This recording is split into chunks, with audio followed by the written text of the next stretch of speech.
Thank you for joining me back here on the GSMC Chip Shot Football Podcast to continue on some more quarterback talk, some more quarterback competitions here, this time with the New England Patriots. We're going to talk about Drake Maye and Jacoby Brissett, obviously from last night in their game against the Washington Commanders. It was a loss, but again, the results of the game don't really matter, especially when you're dealing with a situation like who your starting quarterback is going to be. And, all eyes were on those two guys, and Jacoby did start the game once again, and during his first drive, he did get sacked by an unblocked KJ Henry, and he sort of, not blindsided him, but I don't think, obviously, Jacoby knew or was thinking that KJ Henry was going to come so quickly towards his right side. He sacks him, and he almost drops almost all of his body weight on that right shoulder. He fell to his left side, but a lot of weight came down on that right shoulder, and he was shaken up a little bit. He was grimacing, but he did finish the drive, and he went to the sideline. It seemed like there was no real issue too much, but that was pretty much it for Jacoby. He didn't come back. He was questionable to return because of a shoulder injury, and because of that, Drake Maye, I think, came in a little bit earlier than a lot of people were anticipating, at least I was, just because with Drake Maye and the way that he was talking about it, especially after last week, saying that the quarterback battle was pretty much open, that there wasn't too big of a gap between Drake Maye and Jacoby, it started to seem like there was a chance, right? So this final preseason game was going to be a big indicator on how this was all going to pan out, and now that you got Jacoby hurt, for a moment, I'm thinking, like, this is Drake Maye's job. This is going to be his job because Jacoby's hurt, especially to his right shoulder. It was a little bit worrying, but Isaac Delgado here. Hey, GSMC Chip Shot Football Podcast. How you doing? Welcome to the show. You tuned in for a good one, talking about this Patriots quarterback battle here, deciphering on who is going to be the starter, right, because of what we saw last night. And Drake Maye, once he came in, I don't think too many people were surprised with how well he played, just because there were those reports from practice. There was the last preseason game, and more people were starting to fall in love with the idea that Drake Maye, why not Drake Maye? Why not give him the opportunity to start in this Patriots team where you could look at the same situation and think completely different things about it, right? Because the same situation, the scenario is that this Patriots team is not really going to contend for any sort of playoff scenarios or anything like that. So what does it matter, right? Why not throw the kid out there? But in that same breath, while there might not be anything to play for in terms of playoffs or divisions or anything like that, you do still have a lot to lose if you throw Drake Maye out there. And yeah, you're not playing for anything, but you end up losing potentially that confidence, the hype, the optimism around Drake Maye if he goes out there and just isn't prepared, throws a couple interceptions, and just not playing good.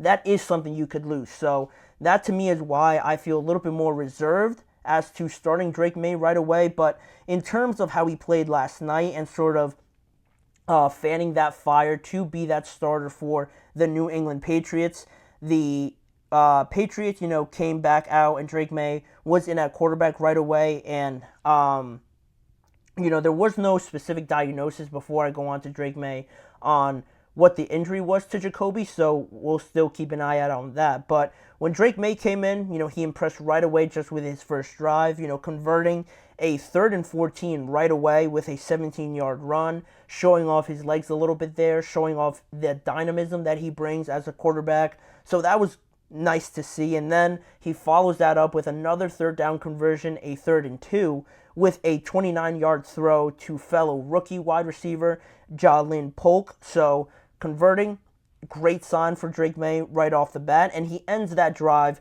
with a little dump pass off to running back Kevin Harris, and he throws another touchdown, right? His first drive, he finished 5 for 6 for 71 yards, 1 touchdown in that one drive.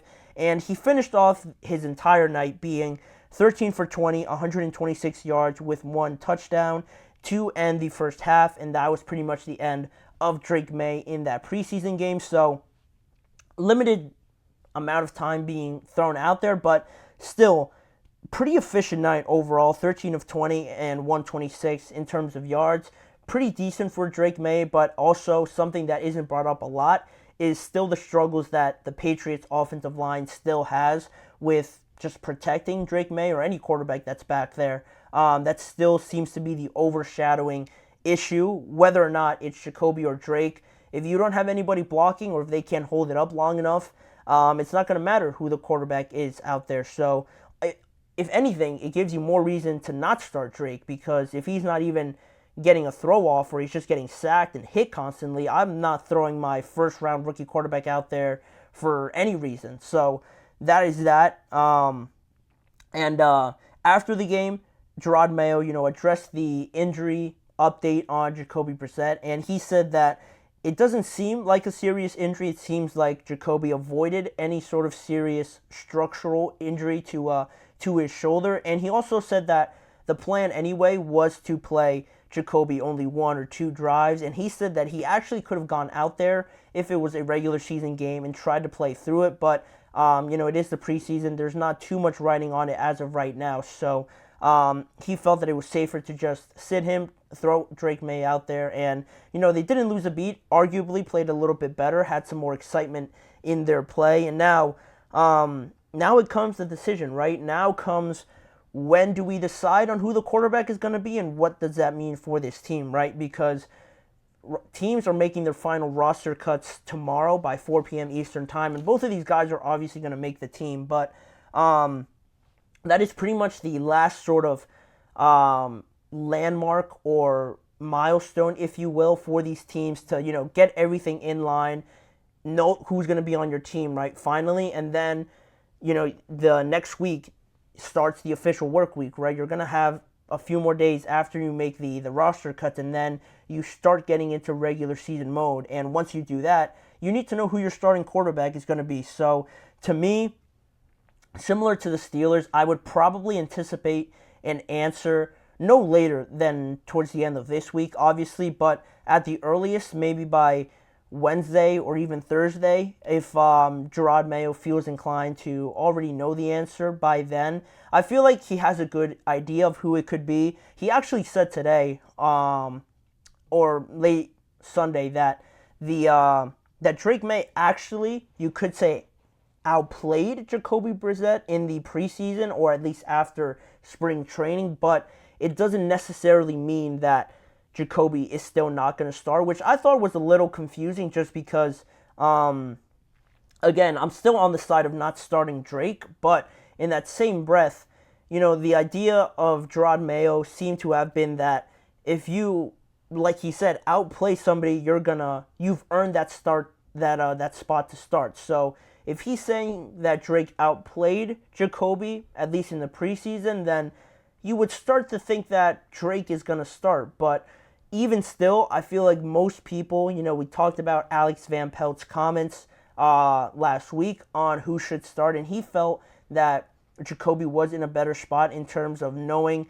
what to do with this offense, how to get out of certain situations. But after these comments, it just seemed a little more confusing now as to what he means by, outplaying, and whether or not that's going to have an impact on who ends up being the starter. So, that was one of the last things I saw on this quarterback competition, on addressing this position battle, if you will, for the Patriots. And again, the season is going to be what it is. The Patriots, I think, actually, I saw today while I was looking at the schedules for some of these teams, that the Patriots have the hardest schedule of any last place team last year that finished last in their division. So, not too much riding on that, not too much hope, I guess you could say, for a lack of better terms. I don't want to be too down on the Patriots, but with that being the case, and presumably playing a lot of tough opponents, I don't think it hurts waiting on this decision to start Drake Maye. And the later you start him, again,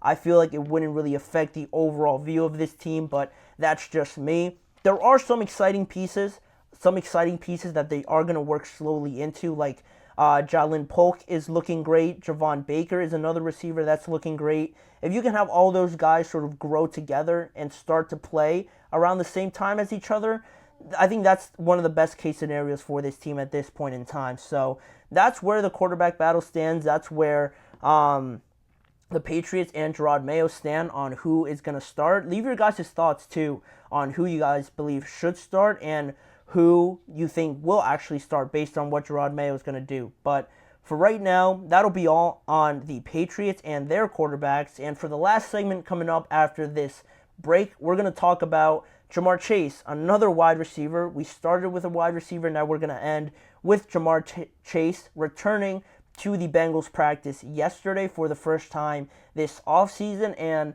what could that mean, for him and his contract situation? And now that CeeDee Lamb got his extension, what could it mean if in his extension, and what sort of area that means for Ja'Marr Chase and the Cincinnati Bengals? But after that, we're going to get into that after this break, so don't go anywhere. We'll be right back.